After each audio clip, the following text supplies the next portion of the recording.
আসসালামু আলাইকুম বন্ধুরা। শীতের সন্ধ্যায় গরম গরম স্যুপ খেতে কার না ভালো লাগে, আবার উপর থেকে যদি সেটা চিকেন স্যুপ হয়। তাই আজ আমি আপনাদের সন্ধ্যার মেজাজটাকে আরও বাড়িয়ে তুলতে চিকেন স্যুপের রেসিপিটি নিয়ে হাজির হয়েছি। খুব স্বাস্থ্যকর উপায়ে সহজে যখন ইচ্ছে তখন আপনারা বানিয়ে ফেলতে পারেন। তো চলুন বন্ধুরা দেখে নিই আজকের এই রেসিপিটি কিভাবে বানাবো।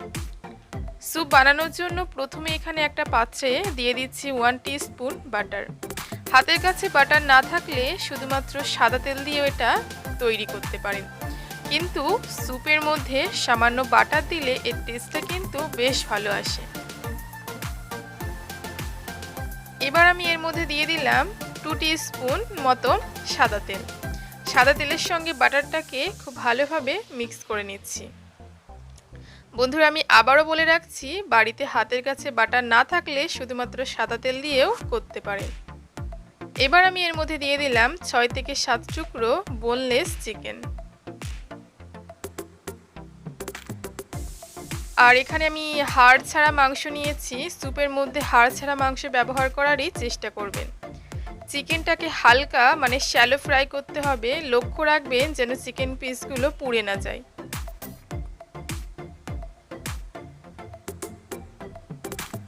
তো আমি উল্টে পাল্টে হালকা ফ্রাই করে নিয়েছি। প্রায় 1 মিনিট মতো মিডিয়াম ফ্লেমে এটা ফ্রাই করে নিতে হবে। এবার আমি এর মধ্যে দিয়ে দিচ্ছি 1 টিস্পুন আদা কোড়া, সাথে দিয়ে দিচ্ছি 3 থেকে 4 কোয়া রসুন কুচি, আর দিয়ে দিলাম একটা কাঁচা লঙ্কা কুচি। এবার এগুলো চিকেনের সাথে মিক্স করে লো ফ্লেমে হালকাভাবে মেশাতে হবে। তো এইভাবে প্রায় 30 সেকেন্ড মতো মিক্স করে নেবেন। এরপর এর মধ্যে দিয়ে দিচ্ছি সাদা পেঁয়াজ কুচি। পেঁয়াজ শাকের নিচে যে সাদা পেঁয়াজ থাকে আমি এখানে সেটা ব্যবহার করেছি। বাড়িতে যদি এটা না থাকে আপনারা নর্মাল যে পেঁয়াজটা হয় সেটা দিয়ে এটা বানাতে পারেন। এগুলো প্রায় 1 মিনিট মতো ভেজে নিয়েছি। এবার এর মধ্যে দিয়ে দিলাম মিহি করে কাটা বিনস কুচি, সাথে দিয়ে দিচ্ছি মিহি করে কাটা গাজর কুচি, আর দিয়ে দিলাম বাঁধাকপি কুচি। এবার এই সমস্ত ভেজিটেবলসগুলোকে মিক্স করতে হবে। বন্ধুরা লক্ষ্য রাখবেন কোনো ভেজিটেবল যেন পুড়ে না যায়, তাহলে সবজির যে কাঁচা একটা ফ্লেভার থাকে সেটা কিন্তু নষ্ট হয়ে যাবে। ভেজিটেবলগুলো মিক্স করে নেওয়ার পর দিয়ে দিলাম স্বাদমতো লবণ, সাথে দিয়ে দিচ্ছি 1 টিস্পুন গোলমরিচের গুঁড়ো। এর মধ্যে কিন্তু অন্য কোনো মশলা অ্যাড করার দরকার নেই, শুধুমাত্র লবণ আর গোলমরিচের গুঁড়ো দিলেই যথেষ্ট। তো হালকা এভাবে মিক্স করে নিয়েছি। মিক্স করে নেওয়ার পর এবার এর মধ্যে দিয়ে দেব 1 লিটার পরিমাণ পানি।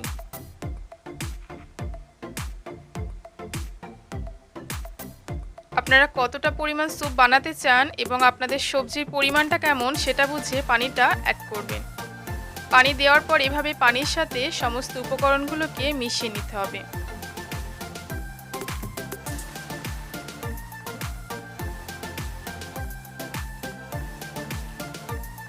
খুব ভালো করে উপর নিচ করে মিশিয়ে নিয়েছি। এবার ঢাকনা বন্ধ করে দিয়ে প্রায় 10 মিনিটের জন্য এভাবে রেখে দিতে হবে। এর ফলে চিকেন পিসগুলো খুব ভালো মতো সিদ্ধ হয়ে যাবে। আর এ সময় হাই টু মিডিয়াম ফ্লেমে রেখে সিদ্ধ করতে হবে।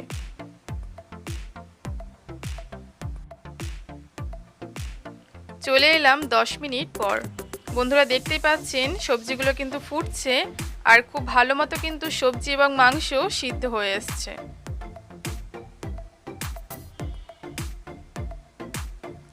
এবার মাংসগুলো এভাবে তুলে নিতে হবে। শুধু কিন্তু মাংসগুলোই তুলে নেব। মাংসগুলো তুলে নেওয়ার পর এই পানিটা কিন্তু ফেলে দেবেন না।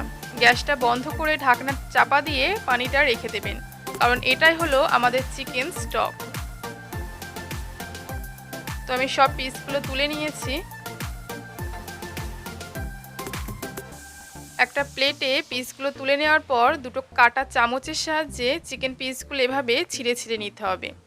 চিকেন পিসগুলো শ্রেড করে নিতে হবে। এটা করা খুবই সহজ, আপনারা লক্ষ্য করলে কিন্তু খুব সহজেই করতে পারবেন।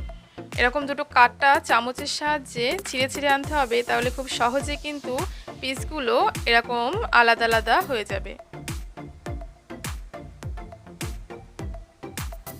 আর যদি কোনো মোটা অংশ থেকে থাকে তাহলে সেটা আপনারা হাতের সাহায্যে এভাবে ছিঁড়ে ছিঁড়ে নিতে পারেন। এবার একটা বাটিতে 1 চামচ পরিমাণ কর্নফ্লোর নিয়েছি, তাতে হাফ কাপ পানি দিয়ে একটা ব্যাটার তৈরি করে নেব। আর এটা স্যুপের মধ্যে দিতে হবে, এর ফলে স্যুপটা দেখতে এবং খেতে কিন্তু স্যুপের মতোই হবে। তো আমি ব্যাটারটা তৈরি করে নিয়েছি।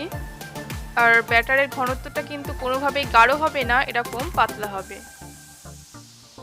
এবার শ্রেড করে রাখা চিকেন এই স্টকের মধ্যে দিয়ে দেব। তো দেওয়ার পর এভাবে মিশিয়ে নিতে হবে।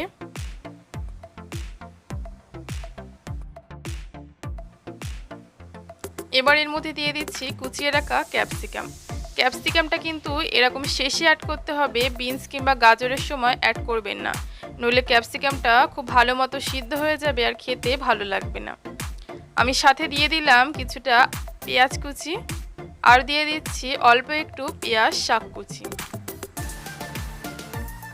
সমস্ত ভেজিটেবলগুলোকে খুব ভালো করে মিক্স করে নিয়েছি।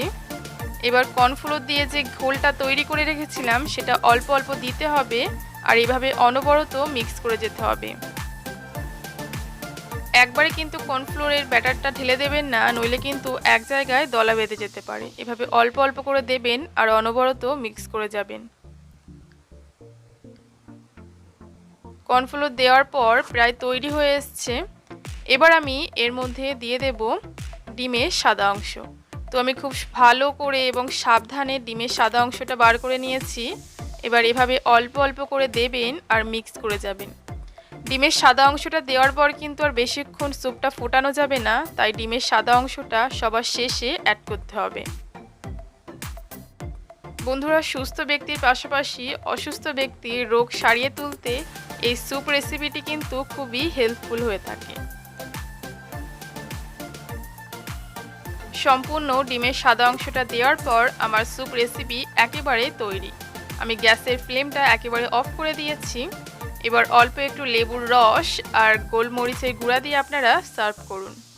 তো বন্ধুরা, আজকের এই সহজ রেসিপিতে আপনাদের সঙ্গে ভেজিটেবল উইথ চিকেন স্যুপের রেসিপিটি শেয়ার করলাম। আশা করছি আপনাদের খুব ভালো লেগেছে। তো অবশ্যই একটা লাইক করে দেবেন, কারণ আপনাদের একটা লাইক আমাকে কিন্তু অনেকটাই উৎসাহিত করে। পাশাপাশি এরকম সহজ এবং মজাদার রেসিপি সবার আগে দেখতে আমার এই চ্যানেলটি অবশ্যই সাবস্ক্রাইব করে নেবেন। এতক্ষণ পর্যন্ত দেখার জন্য আপনাদের অনেক অনেক ধন্যবাদ। আবার দেখা হচ্ছে অন্য কোনো দিন অন্য একটা রেসিপির ভিডিওর সাথে। ততক্ষণ সবাই ভালো থাকবেন, সুস্থ থাকবেন। আল্লাহ হাফেজ।